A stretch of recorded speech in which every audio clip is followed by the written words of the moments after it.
നമസ്കാരം. ഈ ദിവസത്തെ സമഗ്ര വാർത്തകളുമായി വാർത്താ സന്ധ്യ ആരംഭിക്കുന്നു. എല്ലാ പ്രേക്ഷകർക്കും സ്വാഗതം. ഞാൻ പ്രവിത ലക്ഷ്മി. വിശദമായ റിപ്പോർട്ടുകളിലേക്ക്. ശബരിമല സ്വർണ്ണക്കൊള്ള കേസിൽ തിരുവിതാംകൂർ ദേവസ്വം ബോർഡ് മുൻ അംഗം എൻ വിജയകുമാർ റിമാൻഡിൽ. ജനുവരി 12 വരെയാണ് റിമാൻഡ് ചെയ്തത്. എ പത്മകുമാറിനൊപ്പം വിജയകുമാറിനും ഗൂഢാലോചന നടത്തിയെന്ന് റിമാൻഡ് റിപ്പോർട്ട്. ശബരിമല ഉൾപ്പെടെയുള്ള ക്ഷേത്രങ്ങളിലെ വിലപിടിപ്പുള്ള വസ്തുക്കൾ കൈവശമുണ്ടെന്ന് തമിഴ്നാട് സ്വദേശി ഡി മണി പറഞ്ഞുവെന്ന് വിദേശ വ്യവസായിയുടെ മൊഴി. ശബരിമല സ്വർണ്ണക്കൊള്ളക്കേസിൽ ബോർഡിലെ എല്ലാ അംഗങ്ങൾക്കും തുല്യ ഉത്തരവാദിത്തമുണ്ടെന്ന് നിരീക്ഷിച്ച ഹൈക്കോടതി കെ.പി. ശങ്കരദാസിലേക്കും എൻ വിജയകുമാറിലേക്കും അന്വേഷണം എത്താത്തതിൽ SITയെ വിമർശിച്ചിരുന്നു. ഉണ്ണികൃഷ്ണൻ പോറ്റിക്ക് സ്വർണ്ണപ്പാളികൾ കൈമാറിയതിലടക്കം ബോർഡിലെ എല്ലാ അംഗങ്ങൾക്കും കൂട്ടുത്തരവാദിത്തമുണ്ടെന്നായിരുന്നു എ പത്മകുമാറിന്റെ മൊഴി. ഇതോടെ അറസ്റ്റ് ഉറപ്പിച്ച എൻ വിജയകുമാർ മുൻകൂർ ജാമ്യം തേടി കോടതിയെ സമീപിച്ചിരുന്നു. എന്നാൽ തിരുവനന്തപുരം ഈഞ്ചക്കലിലെ ക്രൈംബ്രാഞ്ച് ഓഫീസിലെത്തി വിജയകുമാർ കീഴടങ്ങിയതോടെ SIT അറസ്റ്റ് രേഖപ്പെടുത്തി. സുഹൃത്തുക്കളും കുടുംബാംഗങ്ങളും ചേർന്ന് കീഴടങ്ങാൻ നിർദ്ദേശിച്ചുവെന്നാണ് വിജയകുമാർ പറഞ്ഞത്. താൻ ഒരു കുറ്റവും ചെയ്തിട്ടില്ലെന്നും നിരപരാധിയാണെന്നും വിജയകുമാർ.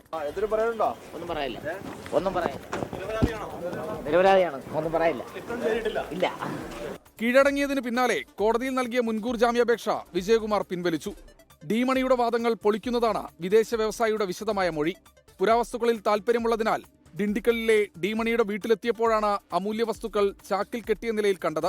വിലപേശലിലുള്ള തർക്കം മൂലം അമൂല്യശേഖരം കാണാൻ കഴിഞ്ഞില്ലെന്നും കച്ചവടം നടന്നില്ലെന്നുമാണ് പ്രവാസി വ്യവസായിയുടെ മൊഴി. ഡി മണിയുടെ ഡി ഡയമണ്ട് അല്ലെന്നും ദാവൂദ് മണിയാണെന്നും ലോഹ കച്ചവടക്കാർക്കിടയിൽ മണി അറിയപ്പെടുന്നത് അങ്ങനെയാണെന്നും വ്യവസായി മൊഴി നൽകിയിട്ടുണ്ട്. ഡി മണിയെ SIT നാളെ ചോദ്യം ചെയ്യും. മറ്റു 3 പേരുടെ വിലാസത്തിലാണ് മണി ഫോൺ നമ്പറുകൾ എടുത്തിട്ടുള്ളത്. ഇവരോടും ഹാജരാകാൻ ആവശ്യപ്പെട്ടിട്ടുണ്ട്. അതിനിടെ smart creation CEO Pankaj Bhandari, Govardhan എന്നിവർക്കായി തിരുവനന്തപുരം വിജിലൻസ് കോടതിയിൽ SIT കസ്റ്റഡി അപേക്ഷ നൽകി. 24 തിരുവനന്തപുരം. തദ്ദേശ തെരഞ്ഞെടുപ്പിൽ ശബരിമല സ്വർണ്ണക്കൊള്ള തിരിച്ചടിയായെന്ന് തുറന്ന് സമ്മതിക്കാതെ CPIM പ്രതിപക്ഷം ജനങ്ങളെ തെറ്റിദ്ധരിപ്പിച്ചു എന്നാണ് വിലയിരുത്തൽ. ജനുവരി 15 മുതൽ 22 വരെ ഗൃഹസന്ദർശനം നടത്തും. കേന്ദ്ര സർക്കാരിനെതിരെ മുഖ്യമന്ത്രിയുടെ നേതൃത്വത്തിൽ സത്യഗ്രഹം സംഘടിപ്പിക്കും. എ പത്മകുമാറിനെതിരെ കുറ്റപത്രം വന്നതിന് ശേഷം മാത്രം നടപടിയെന്ന് സംസ്ഥാന സെക്രട്ടറി MV ഗോവിന്ദൻ ആവർത്തിച്ചു. തദ്ദേശ തെരഞ്ഞെടുപ്പ് തോൽവി വിലയിരുത്താൻ ചേർന്ന നേതൃയോഗങ്ങൾക്ക് ശേഷമാണ് പാർട്ടി വിലയിരുത്തൽ CPIM സംസ്ഥാന സെക്രട്ടറി മാധ്യമങ്ങളോട് വിശദീകരിച്ചത്. വിജയിക്കുമെന്ന അമിത ആത്മവിശ്വാസം, നഗരമേഖലയിലുണ്ടായ സംഘടനാ ദൗർബല്യം, പ്രാദേശിക തലത്തിലുണ്ടായ സംഘടനാ വീഴ്ചകളും തിരിച്ചടിയായെന്ന് പാർട്ടി വിലയിരുത്തി. ശബരിമല സ്വർണ്ണക്കൊള്ള തിരിച്ചടിയായെന്ന് തുറന്നു സമ്മതിച്ചില്ലെങ്കിലും ഈ വിഷയത്തിലെ പ്രതിപക്ഷ പ്രചാരണം ജനങ്ങളെ തെറ്റിദ്ധരിപ്പിച്ചു. UDFും BJPയും വിശ്വാസത്തെ രാഷ്ട്രീയ നേട്ടത്തിനു വേണ്ടി ഉപയോഗിച്ചെന്നും ആരോപണം. ശബരിമല പോലുള്ള പ്രശ്നങ്ങളിൽ UDFും BJPയും ശക്തിയായ കള്ളപ്രചാരവേല നടത്തിയിരുന്നു. ഇതുപയോഗിച്ച് വോട്ട് നേടാനുള്ള പരിശ്രമം അവർ നടത്തുകയുണ്ടായി. എന്നാൽ ആ പരിശ്രമം വിജയിച്ചു എന്ന് പറയാൻ സാധിക്കുന്നതല്ല. ശബരിമല സ്വർണ്ണക്കൊള്ള കേസിൽ എ പത്മകുമാറിന്റെയും എൻ വാസുവിന്റെയും പങ്കിനെപ്പറ്റി വ്യക്തതയില്ലാതെ സംഘടനാ നടപടി എടുക്കില്ലെന്നും MV ഗോവിന്ദൻ. പത്മകുമാറിന്റെ പേരിൽ നടപടി എടുക്കണമെങ്കിൽ ഈ കൊള്ളയുമായി ഇവർക്ക് എന്താണ് ബന്ധം എന്നുള്ളത് കൃത്യമായിട്ട് തിരിച്ചറിയണം. തദ്ദേശ തെരഞ്ഞെടുപ്പിലേറ്റ തിരിച്ചടിക്ക് പിന്നാലെ വീടുകയറി രാഷ്ട്രീയ ഭേദമില്ലാതെ ജനങ്ങളുമായി സംവദിക്കാനാണ് CPIM തീരുമാനം. BJPക്കും കേന്ദ്ര സർക്കാരിനുമെതിരായ പ്രചാരണങ്ങൾ ശക്തമാക്കാനും തീരുമാനിച്ചു. ജനുവരി 12 LDF സത്യാഗ്രഹ സമരത്തിനു പിന്നാലെ 3 മേഖലാ ജാഥകളും വാർഡുകളിൽ തൊഴിലുറപ്പ് പദ്ധതി സംരക്ഷണ അസംബ്ലിയും സംഘടിപ്പിക്കും. 24 തിരുവനന്തപുരം. തൃശൂർ മറ്റത്തൂരിൽ DCCയുടെ അന്ത്യശാസനം തള്ളി BJP സഖ്യത്തിൽ ചേർന്ന വാർഡംഗങ്ങൾ. പ്രസിഡന്റ്, വൈസ് പ്രസിഡന്റ് സ്ഥാനങ്ങൾ രാജിവെക്കില്ല എന്നും KPCC നേതൃത്വവുമായി ചർച്ച നടത്തുമെന്നും നേതാക്കൾ അറിയിച്ചു. അതിനിടെ മറ്റത്തൂരിലെ കോൺഗ്രസ് നേതാക്കൾ പിന്തുണ തേടി വീട്ടിലെത്തിയതിന്റെ ദൃശ്യം വിമതൻ KR ഔസേബ് പുറത്തുവിട്ടു. തങ്ങളെ കേൾക്കണം, ഇപ്പോഴും കോൺഗ്രസ് ആണെന്ന അഭ്യർത്ഥന മാനിച്ചാണ് മറ്റത്തൂരിൽ സഖ്യത്തിലേർപ്പെട്ട വാർഡ് മെമ്പർക്കും നേതാക്കൾക്കും DCC ഒരു അവസരം നൽകിയത്. എന്ത് വികാരം പറഞ്ഞാലും കൂട്ടുകൂടാൻ പാടില്ലാത്തവരുടെ സഹായം ഒരു കാരണവശാലും വാങ്ങാൻ പാടില്ല. അങ്ങനെ ചേരുന്ന എന്ത് വികാരത്തിൻ്റെ അടിസ്ഥാനത്തിലായാലും നമുക്കതിൽ പറയാനുള്ളത് ഇത്ര മാത്രമുള്ളൂ: അവർ തെറ്റുതിരുത്തണം, ഏറ്റുപറയണം, സ്ഥാനം രാജിവെക്കണം. പ്രസിഡന്റ്, വൈസ് പ്രസിഡന്റ് സ്ഥാനത്ത് നിന്ന് രാജി ഇല്ലെന്നാണ് സഖ്യ നേതാക്കൾ പറയുന്നത്. KPCC നേതൃത്വവുമായി ചർച്ച തുടരുമെന്നും DCC മുൻ ജനറൽ സെക്രട്ടറി TM ചന്ദ്രൻ. DCC നേരിട്ട് നിർത്തിയ 3 സ്ഥാനാർത്ഥികൾ ഇവിടെ അവരുടെ പരാജയം ഉറപ്പുവരുത്തിയപ്പോൾ BJPക്ക് വേണ്ടി വോട്ട് പിടിച്ച് നടക്കുകയായിരുന്നു. അതിൻ്റെ കൃത്യമായ തെളിവുകൾ ഞാൻ യഥാസമയം തന്നെ DCC പ്രസിഡന്റിനെ അറിയിച്ചിട്ടുള്ളതുമാണ്. ആ ദൃശ്യങ്ങൾ പുറത്തുവിടാൻ ഞാൻ CPM നേതൃത്വത്തെയും KR ഔസേപ്പിനെയും വെല്ലുവിളിക്കുകയാണ്. ഒരക്ഷരം പോലും ഞാൻ സംസാരിച്ചു എന്ന് തെളിയിച്ചാൽ ഞാൻ എൻ്റെ പൊതുജീവിതം അവസാനിപ്പിക്കാനും കയാർ ഔസേപ്പിനോട് നിരുപാധികം മാപ്പ് പറയാനും പൊതുസമൂഹത്തോട് മാപ്പ് പറയാനും ഞാൻ തയ്യാറാണ്. അതിനിടെ TM ചന്ദ്രൻ, ഷാഫി കല്ലുപറമ്പിൽ, രഞ്ജിത്ത് കൈപ്പള്ളി, ബ്ലോക്ക് പഞ്ചായത്ത് മെമ്പർ പ്രവീൺ, സതീശൻ ഇല്ലത്തുപറമ്പിൽ എന്നിവർ വീട്ടിലെത്തി BJP പിന്തുണ തേടിയതിന്റെ ദൃശ്യങ്ങൾ വിമതൻ KR ഔസേപ്പ് പുറത്തുവിട്ടു. മറ്റത്തൂരിലെ കോൺഗ്രസ് BJP സഖ്യം രാഷ്ട്രീയായുധമാക്കാനാണ് LDF നീക്കം. BJPയായി മാറാൻ കോൺഗ്രസിന് യാതൊരു പ്രയാസവുമില്ലെന്നും മറ്റത്തൂർ പഞ്ചായത്തിലെ കോൺഗ്രസ് അംഗങ്ങളുടെ കൂറുമാറ്റം അത് തെളിയിച്ചെന്നും CPIM സംസ്ഥാന സെക്രട്ടറി MV ഗോവിന്ദൻ. ഏത് സമയത്തും BJPക്ക് പിന്തുണ പ്രഖ്യാപിക്കാനും അതിൻ്റെ ഒപ്പം നിൽക്കാനും അതിലേക്ക് ചേക്കേറാനും കഴിയുന്ന ഒരു വിഭാഗം താഴെ വാർഡ് മുതൽ പ്രവർത്തക സമിതി വരെ നിലനിൽക്കുന്നു എന്നുള്ളതാണ് നമ്മൾ കാണുന്ന ഒരു ചിത്രം. LDF മറ്റത്തൂരിൽ ജനകീയ പ്രതിഷേധവും സംഘടിപ്പിച്ചു. 24 തൃശൂർ. ഉന്നാവ് ബലാത്സംഗ കേസിൽ BJP മുൻ നേതാവ് കുൽദീപ് സിംഗ് സെൻകാറിന് തിരിച്ചടി. ജീവപര്യന്തം ശിക്ഷ മരവിപ്പിച്ച ഡൽഹി ഹൈക്കോടതി ഉത്തരവ് സുപ്രീം കോടതി സ്റ്റേ ചെയ്തു. നീതി ലഭിക്കും വരെ പോരാട്ടം തുടരുമെന്ന് അതിജീവിത പ്രതികരിച്ചു. ഉന്നാവ് ബലാത്സംഗ കേസിലെ പ്രതി കുൽദീപ് സിംഗ് സെൻകാറിന് വിചാരണ കോടതി വിധിച്ച ജീവപര്യന്തം ശിക്ഷ മരവിപ്പിക്കുകയും പ്രതിക്ക് ജാമ്യം നൽകുകയും ചെയ്ത ഡൽഹി ഹൈക്കോടതി ഉത്തരവാണ് സുപ്രീം കോടതി സ്റ്റേ ചെയ്തത്. സാധാരണ ഒരു കേസ് പോലെയല്ല, ഇവിടെ സാഹചര്യം ഗുരുതരമാണെന്നും സുപ്രീം കോടതി നിരീക്ഷിച്ചു. പ്രതിയെ ജയിൽ മോചിതനാക്കാൻ പാടില്ലെന്നും ചീഫ് ജസ്റ്റിസ് സൂര്യകാന്ത് അധ്യക്ഷനായ ബെഞ്ചിന്റെ ഉത്തരവ്. അതിജീവിതയ്ക്ക് പ്രത്യേകമായി കേസ് ഫയൽ ചെയ്യാൻ അവകാശമുണ്ട്. സൗജന്യ നിയമസഹായം ആവശ്യമെങ്കിൽ സുപ്രീം കോടതി ലീഗൽ സർവീസ് കമ്മിറ്റി അത് ഉറപ്പാക്കുമെന്നും സുപ്രീം കോടതി അതിജീവിതയെ അറിയിച്ചു. നീതി ലഭിക്കും വരെ പോരാട്ടം തുടരുമെന്ന് അതിജീവിത.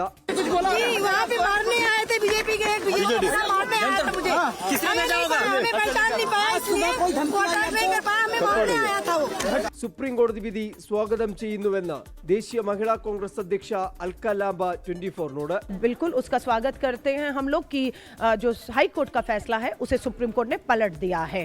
കേസിൽ ജീവപര്യന്തം ശിക്ഷ കിട്ടാവുന്ന കുറ്റകൃത്യമാണ് തെളിയിക്കപ്പെട്ടതെന്നും എല്ലാ വശങ്ങളും പരിശോധിച്ചാണ് വിചാരണ കോടതി വിധി പറഞ്ഞതെന്നും CBI ഡൽഹി ഹൈക്കോടതി ഉത്തരവിനെ എതിർത്ത് വാദിച്ചു. ഉന്നാവ് ബലാത്സംഗ കേസിൽ സുപ്രീം കോടതിയുടെ ഇടപെടൽ താൽക്കാലിക ആശ്വാസം മാത്രമാണ്. കേസിൽ നീതി ലഭിക്കും വരെ അതിജീവിതയുടെ നിയമ പോരാട്ടം തുടരും. R. അച്യുതൻ, 24, ഡൽഹി. ആരവല്ലി പർവ്വതനിരയുടെ നിർവചനത്തിൽ വ്യക്തത വേണമെന്ന് സുപ്രീം കോടതി. മുൻ ചീഫ് ജസ്റ്റിസ് BR ഗവായി അധ്യക്ഷനായ ബെഞ്ചിന്റെ നിർദ്ദേശം സ്റ്റേ ചെയ്തു. പഠനത്തിനായി വിദഗ്ധ സമിതി രൂപീകരിക്കാൻ നിർദ്ദേശം. ഖനന മേഖല സംബന്ധിച്ച് വ്യക്തത വരുത്താൻ കേന്ദ്ര സർക്കാരിന് സുപ്രീം കോടതി നിർദ്ദേശം നൽകി. ഉത്തരവ് കേന്ദ്ര പരിസ്ഥിതി മന്ത്രി ഭൂപേന്ദ്ര യാദവ് സ്വാഗതം ചെയ്തു.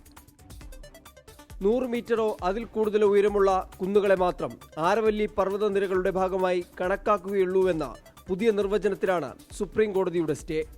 മുൻ ചീഫ് ജസ്റ്റിസ് BR ഗവായിയുടെ പുതിയ നിർവചനത്തിന് വ്യക്തത വേണമെന്ന് കേന്ദ്ര സർക്കാരിനോട് കോടതി ആവശ്യപ്പെട്ടു.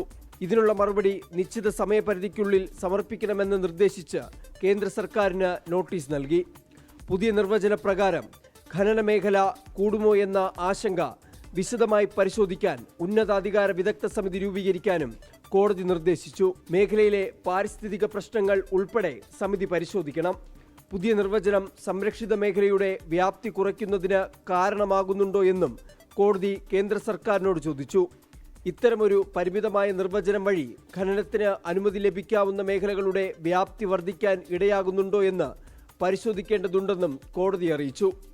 പർവ്വതനിരയുടെ സംരക്ഷണത്തിനായി എന്തു നടപടി സ്വീകരിക്കാനും കേന്ദ്ര സർക്കാർ തയ്യാറാണെന്ന് സുപ്രീം കോടതി ഇടപെടലിന് പിന്നാലെ പരിസ്ഥിതി മന്ത്രി ഭൂപേന്ദ്ര യാദവ് പ്രതികരിച്ചു. ആരവല്ലി പർവ്വതനിരയുമായി ബന്ധപ്പെട്ട പുതിയ നിർവചനത്തെ ചൊല്ലി പ്രതിഷേധം ശക്തമായതോടെ സുപ്രീം കോടതി സ്വമേധയാ സ്വീകരിച്ച കേസിലാണ് നിർണായക ഇടപെടൽ. R. അച്യുതൻ, 24, ഡൽഹി. തിരുവനന്തപുരം ശാസ്തമംഗലത്തെ MLA ഓഫീസ് വിവാദത്തിൽ കക്ഷി ചേർന്ന Congress. VK Prashanth MLA office ഒഴിയണമെന്ന് കോൺഗ്രസ് കൌൺസിലർ KS ശബരിനാഥൻ ആവശ്യപ്പെട്ടു. കോൺഗ്രസ് നേതാക്കൾ BJPക്ക് കുടപിടിക്കുകയാണെന്ന് VK പ്രശാന്ത് MLA കുറ്റപ്പെടുത്തി. വാടക കരാർ പരിശോധിച്ച് നടപടിയെന്ന് മേയർ VV രാജേഷ് വ്യക്തമാക്കി. കോർപ്പറേഷൻ കെട്ടിടത്തിൽ പ്രവർത്തിക്കുന്ന MLA ഓഫീസ് അവകാശ തർക്കത്തിൽ നിയമപരമായി നീങ്ങുകയാണ് തിരുവനന്തപുരം കോർപ്പറേഷൻ. വാടകയ്ക്ക് നൽകിയ തീരുമാനം റദ്ദാക്കാൻ കൗൺസിലിന് അധികാരമുണ്ടെന്നിരിക്കെ നിയമപരമായ സാധ്യതകൾ പരിശോധിക്കും. തുച്ഛമായ വാടക കരാർ പുതുക്കി നിശ്ചയിച്ചേക്കും. VK പ്രശാന്ത് ഓഫീസ് ഒഴിയണോ എന്ന രേഖകൾ പരിശോധിച്ചതിന് ശേഷം പറയാമെന്ന് മേയർ വി രാജേഷ്. ആ കരാർ, ആ രേഖകൾ പരിശോധിച്ചതിന് ശേഷം അതിന്റെ മറുപടി. അതിന് കാലാവധി ഉണ്ടോ, എന്താണ് അവസ്ഥ, എത്ര രൂപയ്ക്കാണ് കൊടുത്തിരിക്കുന്നത്? ഇന്നലെ കേട്ടറിവിന്റെ അടിസ്ഥാനത്തിലാണ് എമൗണ്ട് ഇന്നലെ പറഞ്ഞത്. രേഖകൾ ഇന്നലെ പരിശോധിക്കാൻ സാധിച്ചില്ല. വിവാദം ചൂടുപിടിക്കുന്നതിനിടെ MLA വി.കെ. പ്രശാന്തിനെ വിമർശിച്ച മുൻ MLA-യും കൗൺസിലറുമായ KS ശബരിനാഥനും രംഗത്തെത്തി. തന്നെ പ്രതിനിധാനം ചെയ്യുന്ന വട്ടിയൂർക്കാവ് മണ്ഡലത്തിലെ കുന്നുകുഴിയിൽ 31-32 റൂമിൽ 2 റൂം അലോട്ട് ചെയ്തിട്ടുണ്ട്. അദ്ദേഹം അങ്ങോട്ട് മാറി ഈ പ്രശ്നം പരിഹരിക്കുന്നുള്ളതാണ്. ശ്രീലേഖ മാഡമാണോ വേറെ ആണോ എന്നൊരു വിഷയമല്ല. അവകാശ തർക്കത്തിൽ കരാർ കാലാവധി കഴിയും വരെ കെട്ടിടമൊഴിയില്ലെന്ന നിലപാടിലാണ് വി.കെ. പ്രശാന്ത്. മാർച്ച് 31 വരെ ഞങ്ങൾക്ക് സമയമുണ്ട്. അതുവരെ നിയമപരമായി അവർ തുടരാനുള്ള കാര്യമുണ്ട്. ഇന്നലെ മേയർ സംസാരിച്ചപ്പോൾ ആ കാര്യം വ്യക്തമാക്കുകയുണ്ടായി. ഇനി വാടക കുറവാണെങ്കിൽ അവർ വാടക കൂട്ടട്ടെ, കൂടിയ വാടക നമുക്ക് കൊടുക്കാം. കൗൺസിലർ MLA തർക്കത്തിൽ ഇടപെടാനില്ലെന്നായിരുന്നു K. മുരളീധരന്റെ പ്രതികരണം. ശബരിനാഥന്റേത് നീതിയും ന്യായവുമില്ലാത്ത പ്രതികരണമെന്ന് വി. ശിവൻകുട്ടി പറഞ്ഞു. R. ശ്രീലേഖ പക്വത കാണിക്കണമെന്ന് സ്പീക്കർ AN ഷംസീർ. R. ശ്രീലേഖയ്ക്കെതിരെ CPI സംസ്ഥാന സെക്രട്ടറി ബിനോയ് വിശ്വവും രംഗത്തെത്തി. 24 തിരുവനന്തപുരം. കെറ്റമലോൺ ഡാർക്ക് വെബ് ലഹരി കേസിൽ ആദ്യ കുറ്റപത്രം സമർപ്പിച്ച നർക്കോട്ടിക്സ് കൺട്രോൾ ബ്യൂറോ. മൂവാറ്റുപുഴ സ്വദേശി എഡിസൺ ബാബു ഉൾപ്പെടെ 4 പേരാണ് കേസിലെ പ്രതികൾ. എഡിസൺ ബാബു രാജ്യാന്തര പേരുകളുള്ള ലഹരി ശൃംഖലയുടെ മുഖ്യകണ്ണിയെന്നാണ് NCBയുടെ കണ്ടെത്തൽ. കെറ്റാമലോൺ എന്ന പേരിൽ ഡാർക്ക് വെബിലൂടെ ലഹരി ശൃംഖലയുണ്ടാക്കി രാജ്യത്തിനകത്തും പുറത്തും ലഹരി വിൽപ്പന നടത്തിയ കേസിലാണ് ആദ്യ കുറ്റപത്രം NCB കൊച്ചി യൂണിറ്റ് സമർപ്പിച്ചത്. മൂവാറ്റുപുഴ സ്വദേശി എഡിസൺ സാബു, സുഹൃത്തുക്കളായ അരുൺ തോമസ്, ഹരികൃഷ്ണൻ, സന്ദീപ് സജീവ് എന്നിവർക്കെതിരെയാണ് കുറ്റപത്രം സമർപ്പിച്ചത്. എഡിസൺ ബാബു രാജ്യാന്തര വേരുകളുള്ള ലഹരി ശൃംഖലയുടെ മുഖ്യകണ്ണിയെന്നാണ് NCBയുടെ കണ്ടെത്തൽ. ഡാർക്ക് വെബ് ഉപയോഗിച്ച് മാരക ലഹരി മരുന്നുകൾ രാജ്യത്തിനകത്തും പുറത്തും വിതരണം ചെയ്തുവെന്നും പോസ്റ്റ് ഓഫീസുകളും കൊറിയർ സ്ഥാപനങ്ങളും ലഹരി കൈമാറ്റത്തിനായി ഉപയോഗിച്ചെന്നും കുറ്റപത്രത്തിൽ പറയുന്നു. ലഹരി വിൽപ്പനയ്ക്കായി ബിറ്റ്കോയിനുകൾ ഉപയോഗിച്ചെന്ന് നേരത്തെ കണ്ടെത്തിയിരുന്നു. എഡിസണും അരുൺ തോമസും ജൂലൈയിലാണ് പിടിയിലായത്. ഇവരുടെ സഹായികളായ ഹരികൃഷ്ണൻ, സന്ദീപ് സജീവ് എന്നിവർ ഇപ്പോഴും ഒളിവിലാണ്. 24 കൊച്ചി. നോക്കാം മറ്റു ചില വാർത്തകൾ ചുരുക്കത്തിൽ.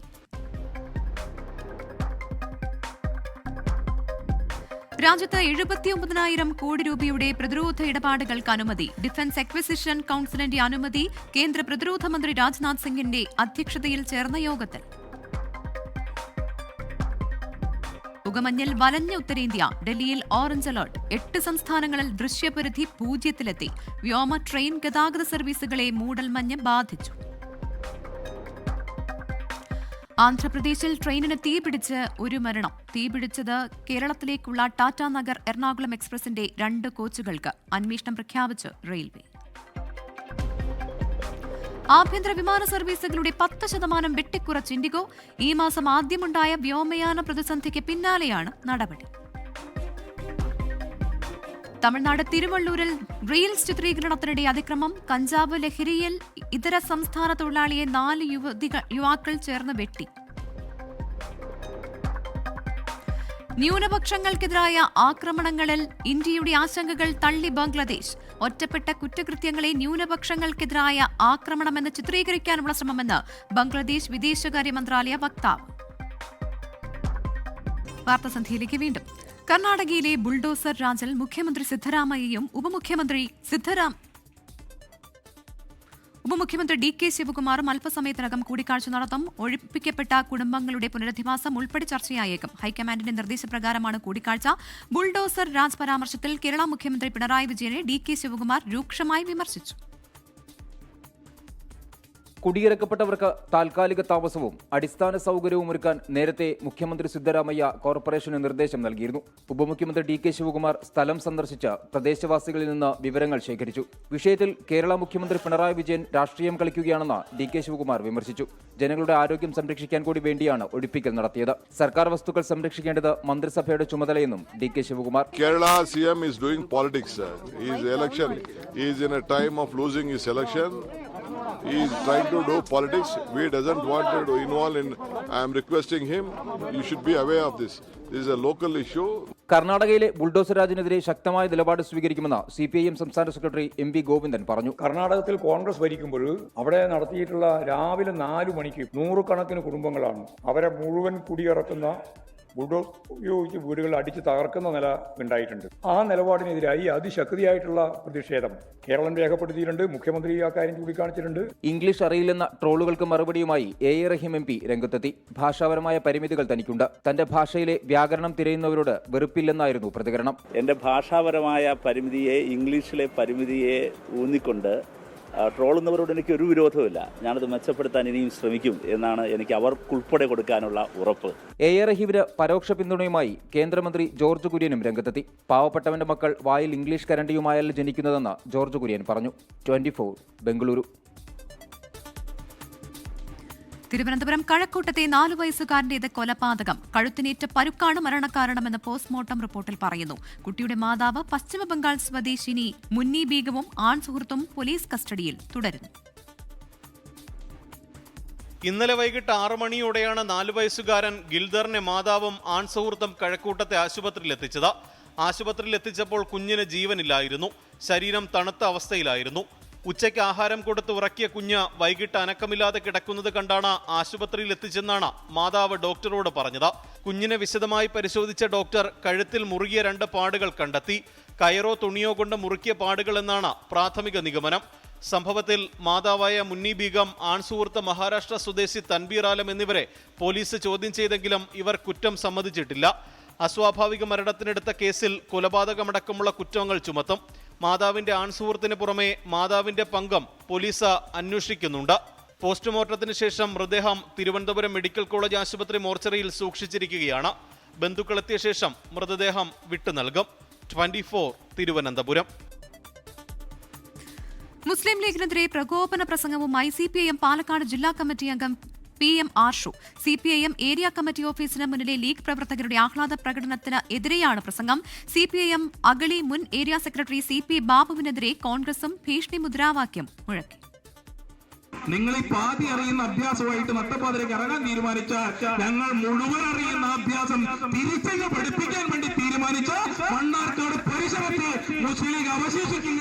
തദ്ദേശ തെരഞ്ഞെടുപ്പിലെ UDF വിജയത്തിന് പിന്നാലെ നടന്ന ആഹ്ലാദ പ്രകടനത്തിനിടെ CPIM മണ്ണാർക്കാട് ഏരിയ കമ്മിറ്റി ഓഫീസിന് മുന്നിൽ ലീഗ് പ്രവർത്തകർ നൃത്തം വെച്ചിരുന്നു.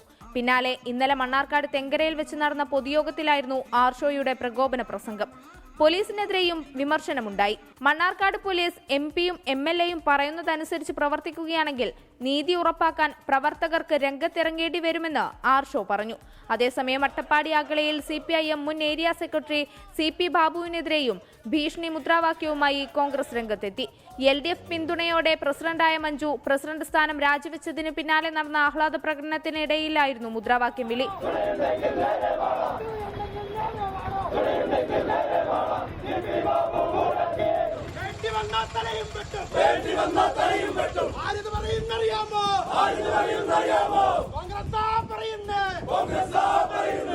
നേരത്തെ മഞ്ജു പ്രസിഡന്റായപ്പോൾ മഞ്ജുവിനെതിരെയും ഭീഷണി മുദ്രാവാക്യവുമായി കോൺഗ്രസ് പ്രവർത്തകർ രംഗത്തെത്തിയിരുന്നു. 24 പാലക്കാട്.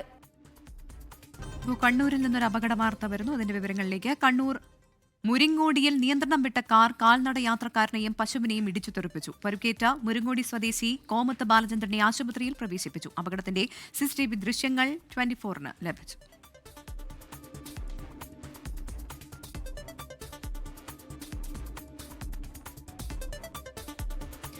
അജീഷ് ജയകുമാറാണ് വിവരങ്ങളുമായി കണ്ണൂരിൽ നിന്ന് ചേരുന്നത്. അജീഷ്, ഈ അപകടത്തിൽ നിന്ന് തന്നെ വ്യക്തമാകുന്നുണ്ട് ഇത് ആ കാർ ഡ്രൈവറുടെ അശ്രദ്ധയാണെന്നുള്ള കാര്യം. ഈ അപകടത്തിൽ ചികിത്സയിൽ കഴിയുന്നയാളുടെ ആരോഗ്യനില നിലവിൽ എങ്ങനെയാണ്? ആരോഗ്യനില നിലവിൽ തൃപ്തികരമാണ്. ഇന്ന് വൈകിട്ടാണ് ഈ സംഭവം നടക്കുന്നത്. കണ്ണൂരിൽ ഇരിട്ടിയിൽ നിന്ന് പേരാവൂരിലേക്ക് പോകുന്ന സംസ്ഥാന പാതയിലാണ് ഈ അപകടം നടന്നത്. അവിടെ മുരിങ്ങോടി എന്ന് പറയുന്ന സ്ഥലത്ത് അവിടുന്ന് അതുവഴി നടന്നു വരികയായിരുന്നു, ഈ പശുവിനെയും കൊണ്ട് നടന്നു വരികയായിരുന്നു ഈ ബാലചന്ദ്രൻ. റോഡിന്റെ ഇടതുവശത്തോട് ചേർന്നാണ് ബാലചന്ദ്രൻ നടന്നു പോയത്. ആ സമയത്താണ് ഒരു കാർ ഈ പശുവിനെയും ഒപ്പം തന്നെ ഈ ബാലചന്ദ്രനെയും ഇടിച്ച് തെറിപ്പിച്ചത്.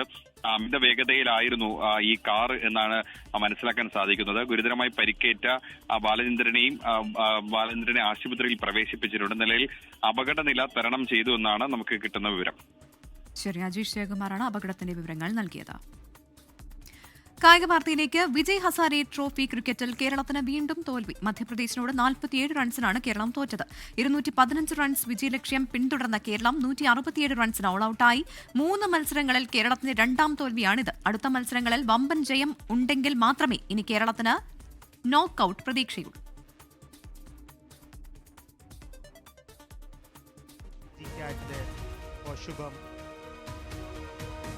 Winning it by 47 runs. Yet again, the toss not